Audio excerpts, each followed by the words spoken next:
growing up in Palatka, I grew up in the housing projects. My mom, single mom, there were three of us, my two sisters and me.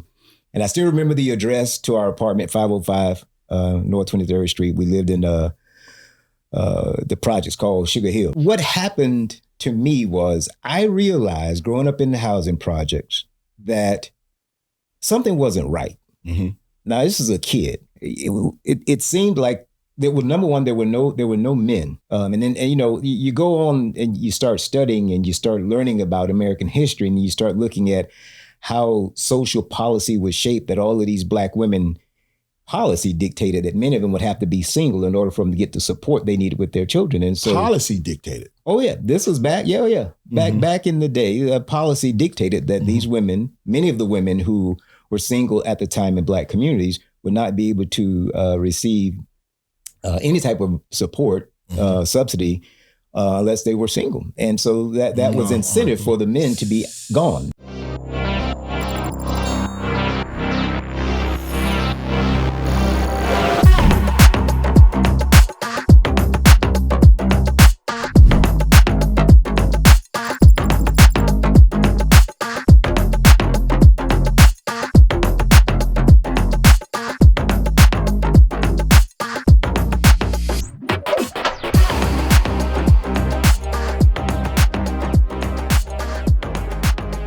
Hello, and welcome to Leadership Unlocked. I'm your host, George Lockhart, and where we go to Palm Beach County and we find the number one leaders in our community that's making a difference. Today, I am so happy to have a titan in the community. I mean, this guy is lights out. We first met 15 years ago when I was the principal at Roosevelt Middle School, and I wanted to make a difference at the school itself. Coming down from 4 high schools, I came there and the school itself was in disarray. It needed painting. I didn't have a fence around the school. And so once I got that all in place, the eggshell, I dove into the egg yolk. And that was to light the school up as far as the internet was concerned. My doctorate is in instructional technology, distance education. Today, you all call it online learning, but I saw that coming a long time ago. So in 2009, when I embarked on that journey, I was able to foresee how could we help not only just the population that's in Palm Beach County, not in the state, but the United States. So I was way out front in that. When I went to Roosevelt Middle School, I got the classes together. I got the population the way I wanted to have that. And I got the teachers in place and I had the student populace going. But I needed a tool. I needed something that would, when the students could not make it to school, because many of our non-affluent students cannot make it to school on time, what can we do to help them at home? So I went to this titan that I'm about to introduce to you today. And I said, what can we do to help towards this? Can you help me with 5-6 parents to get internet? Internet was $20, $25 a month. They could not afford that. He looked at me and says, 2 things. Can they afford $9 a month? Yes. Why don't we, instead of lighting up 10 parents, why don't we light up the whole community? What? The whole community? So we lit the entire corridor is what he called it. And I'll put that in my dissertation, by the way. And I'd like to introduce you all today, the famous Eric Kelly. Welcome, my brother. Man, that's a lot, brother. That was a lot. Yeah, you're the guy. I'm telling you, Man. That's something that made a big difference to Roosevelt Middle School. Yeah. And to the students, to the staff, to everyone that was in the community. Yeah. And you know what? My population increased by 27% because they could get online, because they would lose their textbooks. And so with the digital textbooks, it was easy. Yeah. I didn't have to worry about the tangible coming into the brick and mortar. And so you were able to do something like that really helped. I mean, so what do you think about that, man? Man, listen, first of all, thank you for having me. Yes. I appreciate that. And I appreciate the introduction. And I'll take Titan only if you define it as one who is willing to serve with a big old heart, man. I'm a little town boy, small town boy with a big heart, and I care about people. So what do I think about the opportunity that we had to partner with you? Man, first and foremost, as president of Quantum Foundation, that's what I get up every day to do. Yes. Philanthropy, the word from the Greek philanthropy is the love of mankind, to love humankind. And so when you and I met, and we started talking about the work at the school, that was right down that was in our lane. We are a health foundation formed out of the cell of a hospital system. But listen, we know at the core of all health and well-being is the aspect of learning. And today we call that the social determinants of health. All of the features and factors inside of a community and a neighborhood that helps the community be well. And so education is an important part of a community's ability to function and to thrive. So thank you for inviting me in to your world and thank you for inviting me into your studio today. Hey, well, I'll tell you what, using big words like philanthropy. Now, a fella like that, obviously, well, listen, he's ice cold, and I got to see it. Okay. I mean, super sharp. He is also my fraternity brother, yes, Alpha Phi Alpha Fraternity Incorporated. So, you say a small town. Where are you from originally? I'm from Palatka, Florida, man. Palatka, Florida. Good high school football. Man, listen, they play some football. I didn't play, bro. But good football up there. Yes, sir. Absolutely. So you left Palatka. Went to Florida State University. Okay. That's where I pledged out of Delta. Yep. Pledged up at Florida State. I was there. That's where after I graduated, I met my wife up there in Tallahassee. She was from this area, so we came back here and got married here. And then we started having our family here in Palm Beach, man. 4 kids later, Madison, Mason, Miles, and Malachi. Which one is your favorite? All of them, man. You ain't gonna get me in trouble. All of them. My daughter is my favorite oldest child. My oldest son, Mason, is my favorite oldest son. My son, Miles, the Marine, is my favorite middle son. And my baby boy, Malachi, is my favorite baby boy. Yeah, that's a lot of M's, man. Yeah, that's all we got, bro. So, again, what you do with your foundation is so important. Now, let me ask you a question. Yes, sir. Define leadership in philanthropy. First, let's take both words.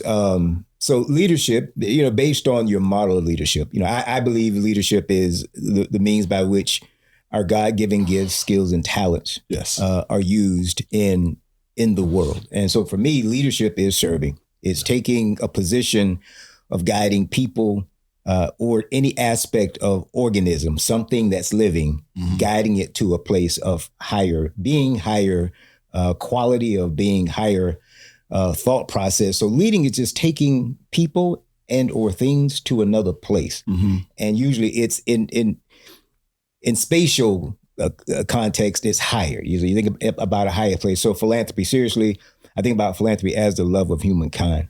How do we love on humankind as we have been placed on this earth together? And so for me, leadership in philanthropy is guiding the people that work around, that I get to work with, guiding our team to a place where we can improve humanity.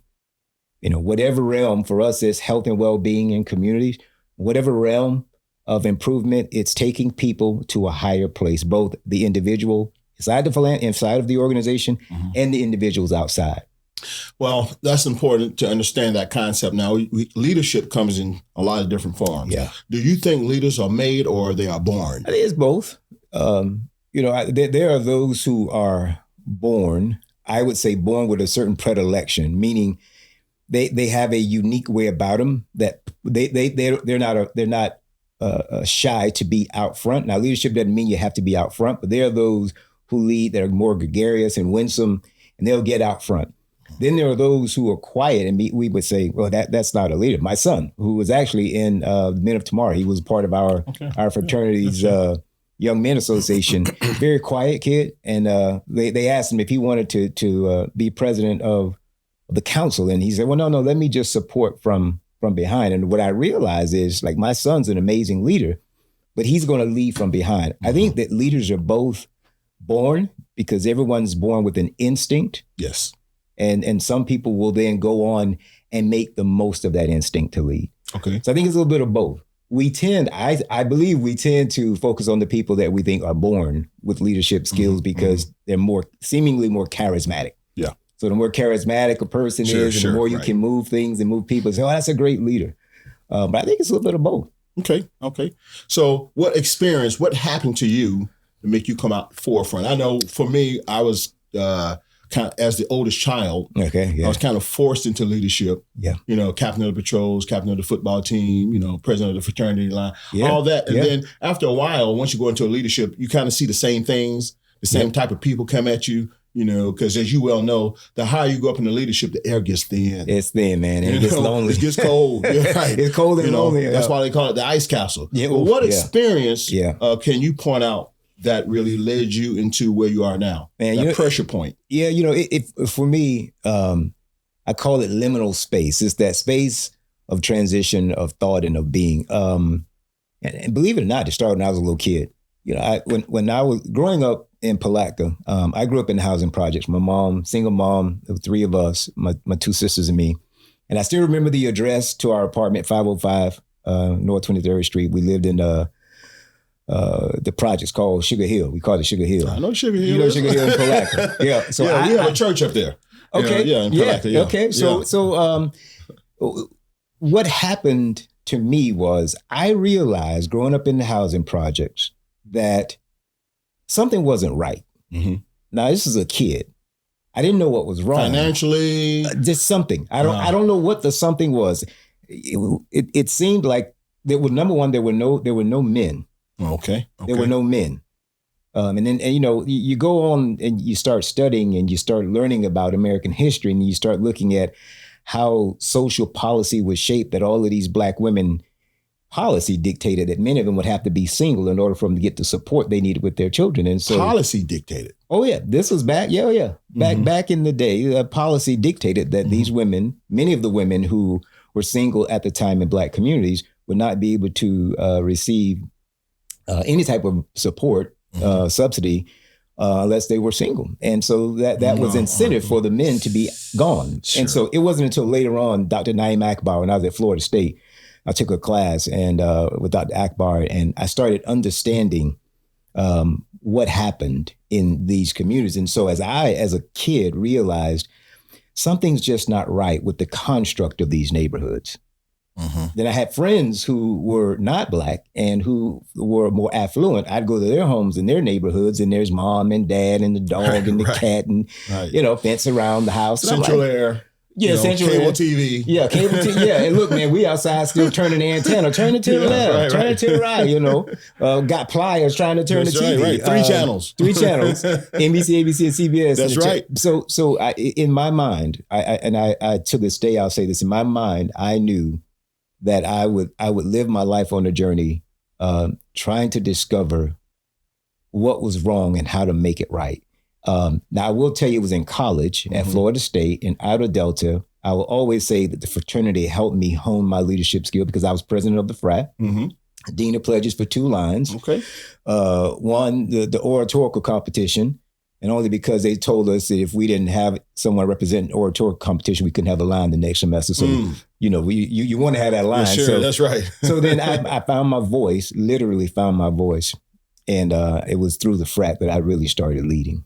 Mm-hmm. Now, some people, this audience may not be familiar with the fraternity itself. Yeah. Some of the famous people that's in the fraternity. You want to name some of them? Yeah, man. Most people will say Dr. Martin Luther King. Of course. Yeah. But I even think about Wes Moore, our frat brother, the governor of Maryland right now. There were, of course, the 7 Jews, and people say, well, who are the 7 Jews? So at Cornell University in Ithaca, New York, back December 4th. Think about that. Yeah. It's hard to get into Cornell now. Yeah.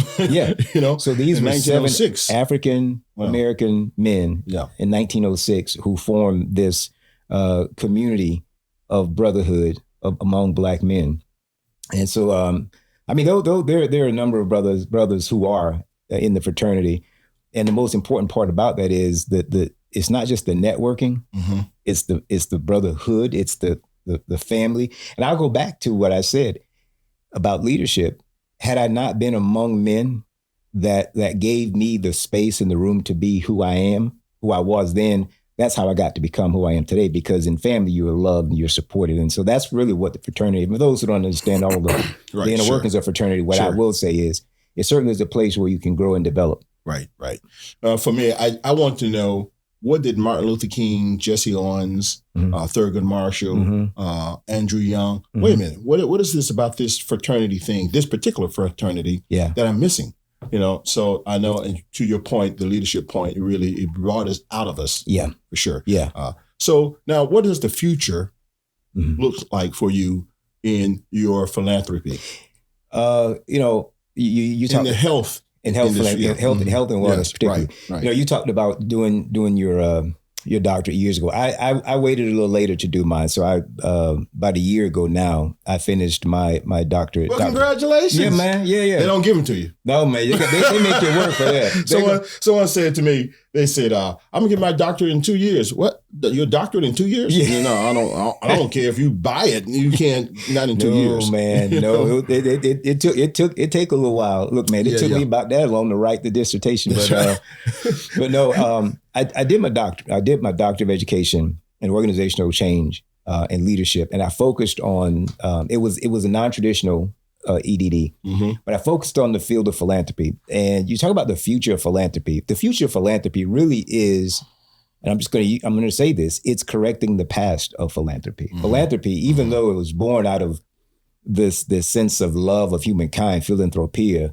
it quickly devolved into a racialized, what Dr. Cedric Robinson called racialized capitalism. And what Dr. Robinson recognized was that the way in which capital was extracted and exploited out of, particularly back then, the African and African American population, he posited, he said, you know, the way money is being created, the folk who are creating the capital are not participating in the capital consumption. And so philanthropy, which is born out of capital and wealth, fortunately and unfortunately, helped to stabilize American society, but it unfortunately took the same path and pattern of the day of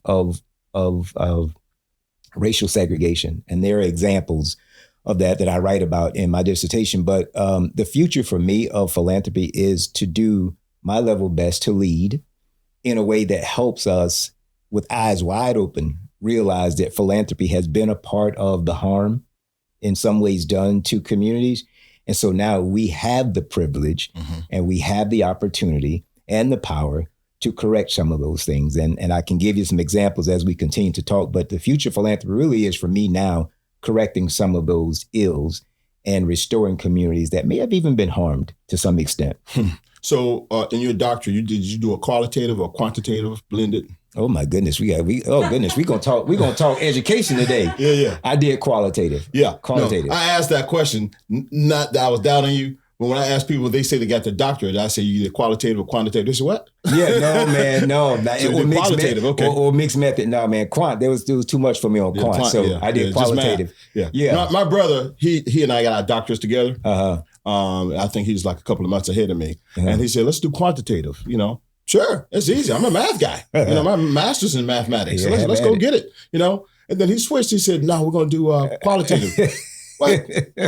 So I had to follow 6 kids around for 6 months. To find out, you know, how they live and things of that nature. So I get that, you know. So you're a pile of money. People, every time they see you, right? I mean, let's be honest. 8 out of 10 questions to you is how much can you give me? Oh, you know? For sure. Because when I was a principal, even when I was an instructional supervising principal, 8 out of 10, 8.5 out of 10 question was, can you give me a job? You know? So how do you separate, high order question, the strategic needs from the community needs? So let me just go back to I know I gave a general definition of philanthropy. So specifically for our organization, for Quantum Foundation, we are endowed through the sale of a hospital system. Our money came out of the sale of JFK Hospital. And so today we still hold about 170 million. And really, in comparison, sound like you said 170 million. You listen, man. I'm about to say now, in comparison, that's small. You're talking their foundation's billions of dollars strong. Really? Wow. Oh, billions. Wow. So we're small. Yeah. And I recognize we're a small foundation. Now, at the same time, 170 million is a good deal of capital to make change. And over the course of going into our 3rd decade of grant making, giving grants money out to community nonprofits, we've actually awarded 172 million. So we still hold the endowment in the market, and we make grants off the investment income. Sure. So 170 million in the market, now 172 million we have awarded. When you ask the question about separating how we give strategically and looking at community. I think Right. well, first of all, I recognize my role, and my role really is to give money away. My kids, when they were younger, they would say, Daddy, what do you do? And I was like, well, I tried to explain philanthropy, and we were endowed at the hospital, and they just didn't look at me. Yeah. I'll never get my daughter to say it one time, well, Dad, can you just be like a police officer so I can tell people what you do? But at the end of the day, my job in stewarding, helping to steward with our board of directors and board of trustees and our investment committee, stewarding this endowment is to ensure that the money that we grant out to community is going to be at its highest and best use. So when people come to me, I know that they're coming with money in mind or some need in mind, but that's why I have this position. That's what I'm supposed to do. That's what I expect. As a matter of fact, I will say to people, anyone that knows me know this. I'll say, look, people are taught in resource development, you have to do like 7 touches. You start courting the grant maker and like, look, let's get to that. Because number one, you can tell me my jokes are funny. Yeah. You can tell me I look good or I look like I'm losing weight. You can ask me all about my family, but I know behind all of that is, how much can you give me? Can we get some money? Sure. And while I can appreciate all those other things, what we got to get to is just that. So the one thing I say about strategy and community, go back to the point that I was making. The more I studied philanthropy, the more I realized that philanthropy, like other vehicles of economics in America at a certain time, philanthropy left certain communities behind. Let's just say that. Okay, no, you got to explain that. Okay. She left certain communities behind. Yeah. Is because they were not educated enough to come and ask for the money? No. Or they came and asked for the money, but no, I can take you even further back. Some of what we call the fathers of philanthropy. These are the men that we think about when we think about philanthropy in America. Carnegie. You'll name the names, I won't. Okay. Well, these men had excessive capital, which is why they began their philanthropies. Yeah. I won't say Carnegie, but I will say some of the fathers of philanthropy, when they first started making their grants. Yeah. And some of these guys lived in the North, but did their grant making in the South. Mm-hmm. Their grant making was used to hold in place some of the systemic issues that we had in the South. So for instance, whenever we would have to, whenever they would fund education in the South, right. Their funding for Black students was to ensure that Black students would be trained for servant level positions. Oh, I see. White students could go get a liberal education. Black medical schools were being forced to focus on things like, well, hygiene, how do you stay clean? While white medical schools were focused on the sciences and discovery. And so when I say left behind, philanthropy left certain communities behind, and the research does show this, the funds that were contributed were not contributed with equal quality. So if you were a Black kid in the South, philanthropy didn't support you going on to explore liberal education, master's degree, doctoral degrees. You were trained to become more of a servant, some kind of a industrial. Can we say blue collar versus white collar in that time? In that time, it may have been that. It may have been that. So think about philanthropy today. So that was a bunch of history. Philanthropy today. Here's the opportunity we have today, Lockhart. We can take the same philanthropy, the same dollars we have today, and concentrate and invest in neighborhoods like what we're doing in Coleman Park of West Palm Beach. Right. One of the many historic communities in Palm Beach County. There are 23 or 24 communities in Palm Beach County that are communities of abject or persistent poverty. And so what we said was at our foundation, we want to look at those communities and figure out how to concentrate our philanthropy in some way there so that we can right and restore some of the lost time, economic resource in those neighborhoods. So when I say philanthropy left certain communities behind, we as a field, we were not investing the same amount or type of money in certain, maybe it was an African-American or some other minority community. And it was the times. It was what was happening at the times. It wasn't that philanthropy was evil in its heart. It was the times. This is what was happening during that time. So the money that philanthropy provided to certain communities, it just did not afford those communities the same level of opportunity that happened in majority communities. So as I think about philanthropy today, so that was a long way to get back. You have to remember, I also was trained as a Baptist preacher. It take us forever to get to a point. The thing that I would say is, I think about a term that we don't get to use very much today is equity. Equity. Which means you have to concentrate and give at the level of the need. I live out in an affluent neighborhood. My kids have certain opportunities that other kids may not. So even my kids, if there were $100 sitting on this table, and my kid was sitting here, one of my kids was sitting here, and another kid who has not had the same opportunity as my kid, and they said, there are $100 here, you got $25 bills. I think that equals 100. Let's divide this up. Well, my kid could just say, well, you get half, I get half. Right. But my kids know they don't need half of that. So that kid might need, 19 of those bills, and my kid could take the other 5. So philanthropy, and this isn't socialized economies. I'm just saying we have to think about where the community is starting. Right. What is that starting point? The genesis. Exactly. The epicenter. Yeah. And then philanthropy can do its best work by investing in those neighborhoods, in those families, in those individuals at their point of need. Well, you mentioned church, and I myself am a pastor, and so churches obviously need help financially. Some do, some don't. That's something we're always looking to do as far as you can't make a living off of tithing, off of dues, off of the offering, that sort of thing like that, to do what you want to do, or we would say what the Lord would have us do. Yeah. But let me ask you this. Like our producer here, David, who's doing a good job. He's getting your message out to the world. Okay. Ooh, okay. All right. As we know at Palm Beach County. Yeah. Right. And used to tell the students that the world is a lot larger than Palm Beach County. Right. How would him or the executive producer, Alexis, how would they come up to you and begin to say, because your eyes are so sharp, you can say, without them asking, this could be a bigger studio. All you have to do is ask me. This could do this, could do that sort of thing like that. But you won't say that because, like you said, the equilibrium has to be where he has to kind of meet me halfway. I'm here, So how the emerging leader, how would you go about? Oh, no, man, just the opposite. No, I love to be in a position where I can actually invite emerging leaders, startup, small nonprofits. Now, I love saying to them, hey, have you considered this? Have you considered coming to Quantum for this? I mean, I've actually invited certain organizations and initiatives. We at the foundation, we have a request for proposal process. Won't get into all of that, but we actually put money on the table specifically for nonprofit organizations who would normally not find us.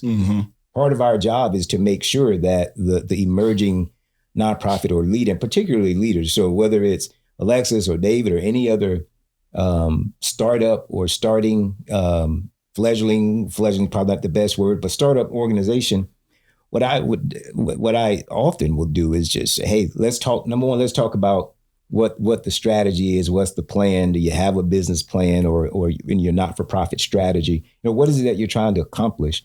And it's not always, the first conversation may not always be about the money, because there's more to leading and operating a nonprofit organization, especially if you're going to get, when we are going to get quality outcomes and impact in neighborhoods. You can't start with the money. You need money, but you got to start with the right kind of plan. Sure, because you give them $25,000 and then all of a sudden it's gone in 3 months. Yeah, because they didn't have a plan. Yeah.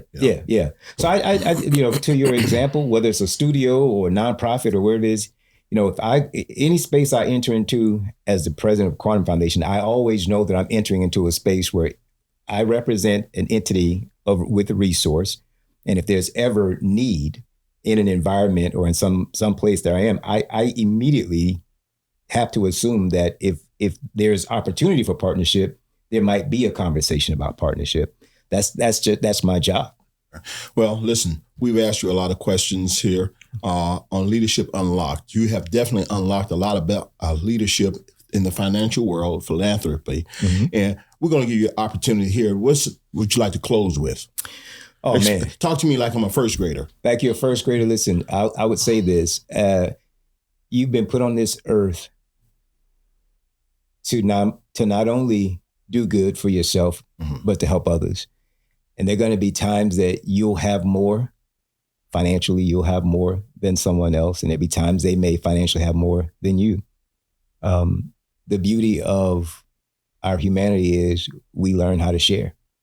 If I have, then I get to share with you. If you have, you get to share it with me. And that's how I explain philanthropy. And the example I gave of my kids, and I would say that also, if you know that if $100, $20 bills were put on this table, $25 bills were put on this table, and you knew you only needed one and the other kid needed the rest, then what I say in the essence of humanity, to be good humans, then you take what you have need of and you know that they have need of more, then let that be theirs. Leadership Unlocked, Palm Beach County. We have a lot of golden nuggets here that is my job to try to expose so you can share in the profitability. Can I say profitability? Oh, yeah. Yeah. In that, now, we don't take the profit in, right? But there's always we call profit. That a surplus. Yeah, we just put it back out in the community. Yeah, Absolutely. Yeah. I'm an old IRS guy. Yeah. We just put it back out in the community. That's all. I think it's beautiful, my brother, Eric Kelly, has come here today, and I'm so glad that you all could join us. Thank you again, brother. Thank you, man.